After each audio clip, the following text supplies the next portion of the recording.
All right, so now that we know how to analyze a real simple rational function, there's actually a lot we could do with that.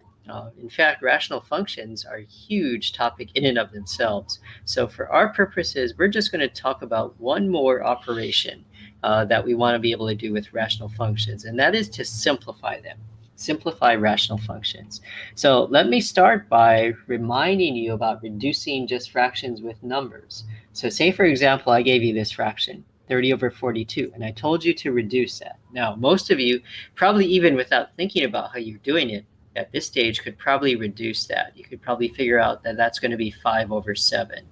Okay, but if you step back and think about what steps you actually took to do that. Okay, now that might be a little challenging because for most of you, again, this is probably instinctive for you by now.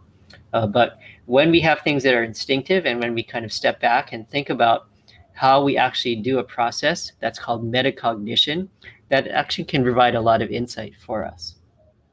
So here is one way to think about it. Now, you may not think about it exactly in this way, but here's one way to think about how to reduce a fraction. So to reduce a fraction that has numbers, you take each denominator and numerator, top and bottom, and you break it down into its small prime factors. So 30 is 2 times 3 times 5. You factored out prime factorization. 2 times 3 times 5 is 30. And for 42, 2 times 3 times 7 is 42, excuse me. So once you get to this stage, then any factors that are common on the numerator and denominator, top and bottom, you can reduce those out. So these 2's can reduce out. These 3's can reduce out. So whatever's left, 5 on the numerator and 7 in the denominator, that becomes your reduced fraction, 5/7. Okay, so remember, that's how you reduce fractions. So basically you factor everything into prime factors and then you cancel factors that are the same in the numerator and denominator. And whatever's left is what your reduced fraction is. Okay, so let's take that idea and let's apply that not just to numerical fractions like 30 over 42, let's apply that to, say, something like this. So here's a little bit more complex. So we have 24x to the fourth plus 4x cubed minus 8x squared over 48x cubed plus 12x squared minus 18x. So a much more complex fraction, but the same process is going to apply. We're going to factor and then cancel. Factor and then cancel. This time, though, factoring is going to involve things like GCF and trinomial factoring that you learned about last quarter.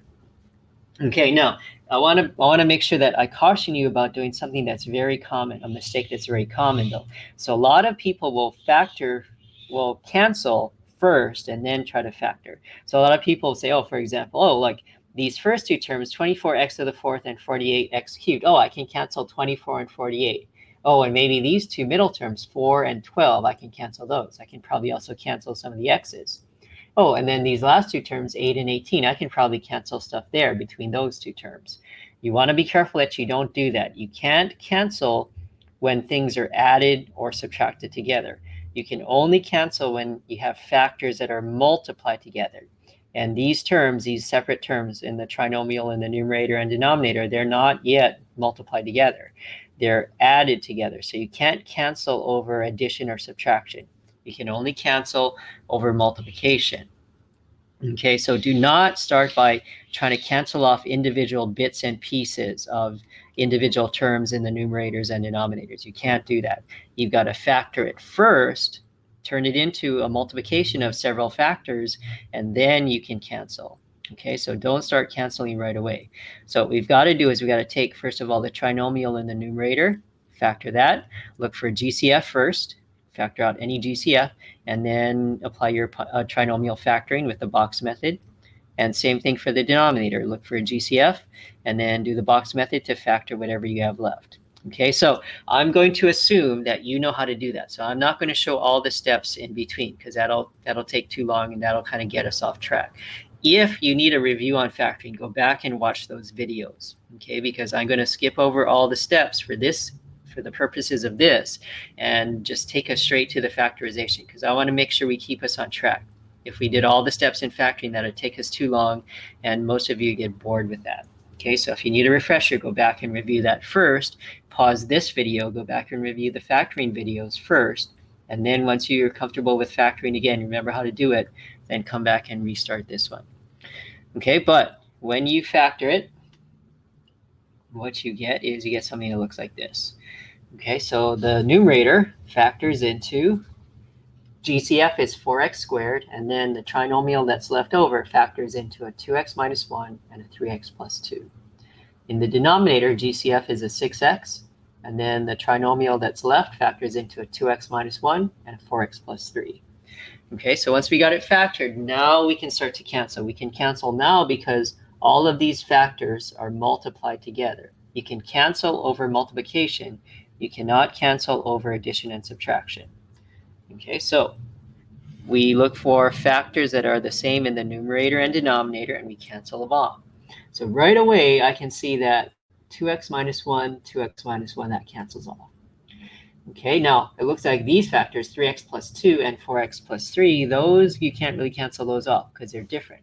And you're right, those cannot cancel, so they got to stay there. But these GCFs, these little GCFs in the front, 4x squared and 6x, you can cancel stuff from there. You can cancel little bits and pieces of those because, again, these are being all of these different parts of these terms are being multiplied together. And you can cancel when things are multiplied, not when they're added or subtracted, though. Okay, so for example, 4 and 6, I can reduce those by 2's. So that 4 becomes a 2 and the 6 becomes a 3. And then these x's, x squared in the numerator and an x in the denominator, well, this x can cancel one of these x's from the numerator. And so I just have an x left over in the numerator. Okay, so those GCF factors can also cancel parts of those. So what I get at the end of the day, in the numerator, I have a 2x left over, a 2, and then this x left over. And then I also have the 3x plus 2 factor. In the denominator, I have a 3, and then I have a 4x plus 3 left. Okay, so this would be the reduced form of this original fraction here. Okay, so we're going to take a look at simplifying fractions, reducing, basically. And just like you do when you have numerical fractions, the idea is first you factor, and then you cancel. Do not start to factor, though, those little pieces right away, because that's wrong. You can't do that. You cannot cancel things when they're added or subtracted. You can only cancel after you factor when you turn things into multiplication. So all of these factors are multiplied together, and then you can start to cancel off. Okay, so this would be our reduced fraction. So we're going to take a look also in this unit at simplifying these rational functions.